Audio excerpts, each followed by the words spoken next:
สบายดีมีมาเจอกับการเล็กลงครัวอีกน่าจะมาเสนอเมนูที่แสนง่ายอีกเมนูข้าวผัดน่าจะเป็นข้าวผัดหมูไปเรื่องวิธีการของสร้างเล็กกันเนาะ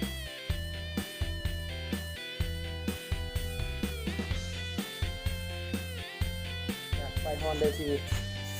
เทียบกระเทียมลงกัน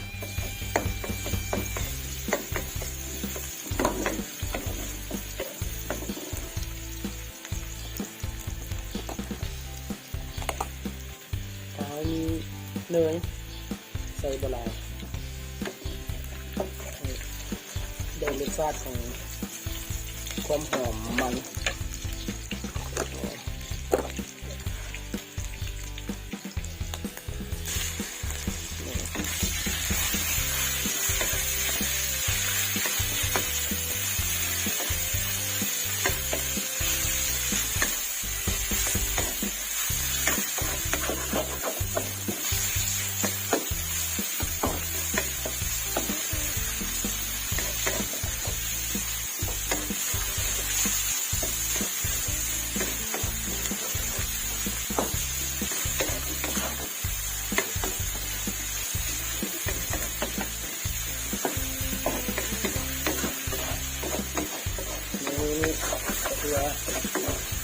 เป็นเมนูหนึ่งที่เฮ็ดได้ง่าย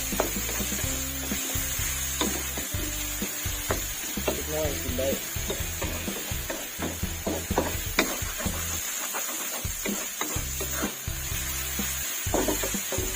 จะหอมเนยหลาย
แล้วก็ตามด้วยข้าว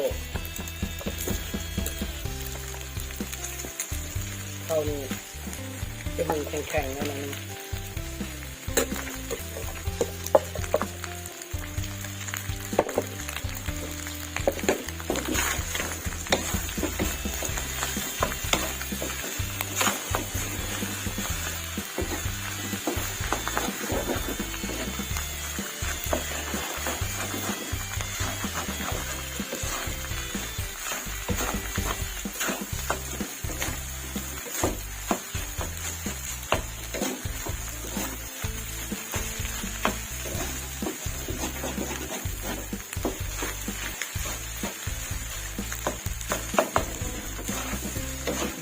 แตกเลย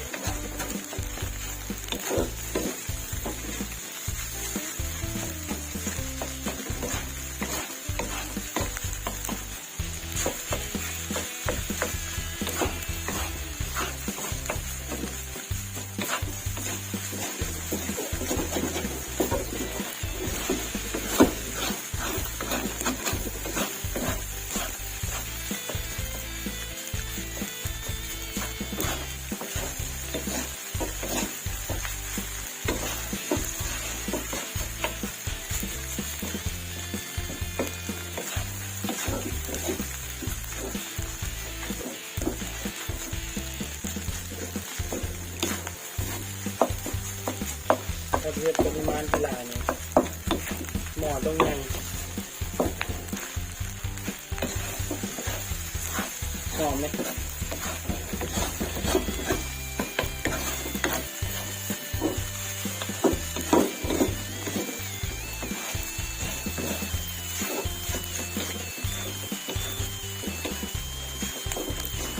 เข้า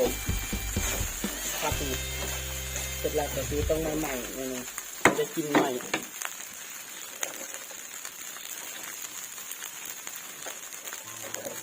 นี่เขาตามด้วยแครอท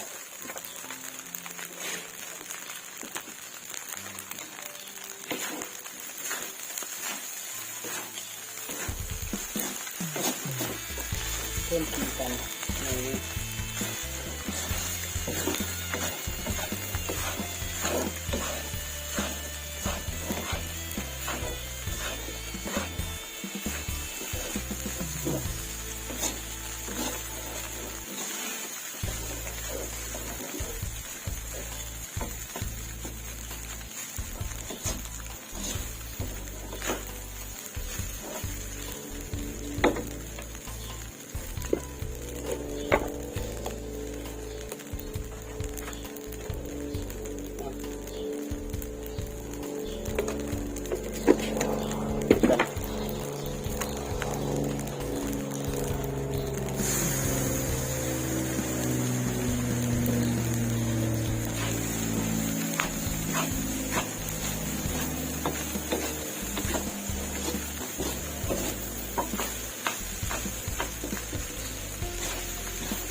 อยู่จ้างเล็กนึง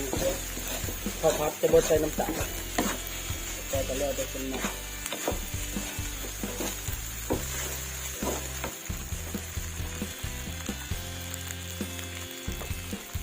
ที่ปากขอบหมอนี่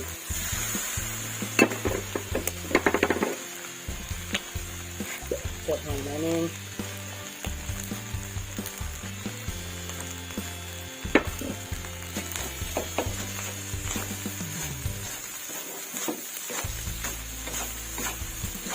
ปากนะครับใส่มันได้กินก็คือ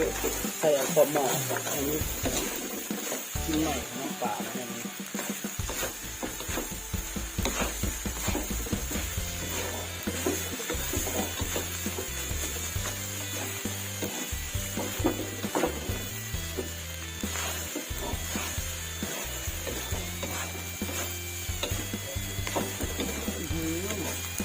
หอมเล็กน้อย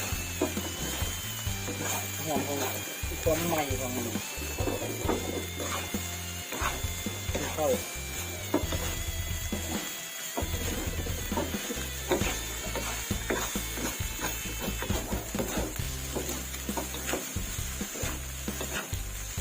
ใช้เวลาก่อนพักจะยืนนั่นเพราะว่าเราพักปริมาณหลาย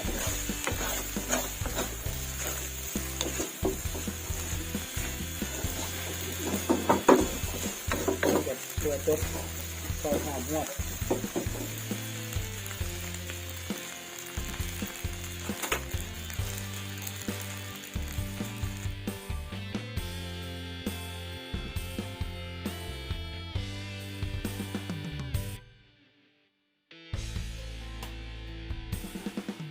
จากเขาลุยมาแล้วเดี๋ยวเขามาเบิ่งอาการนี่ก็ถือว่าใช้ได้เลยลองที่เบิ่งคือรสชาติ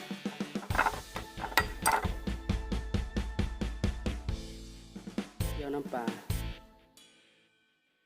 ราดลงไป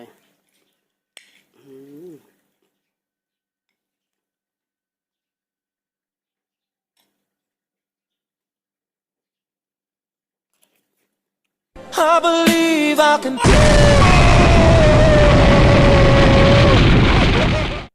หอมมันเนย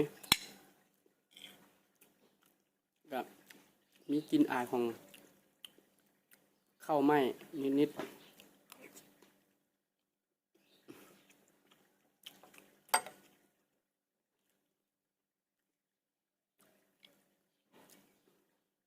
ข้าวนี้จะเป็นหุงแบบแข็งๆหน่อยนึงเพื่อการพัก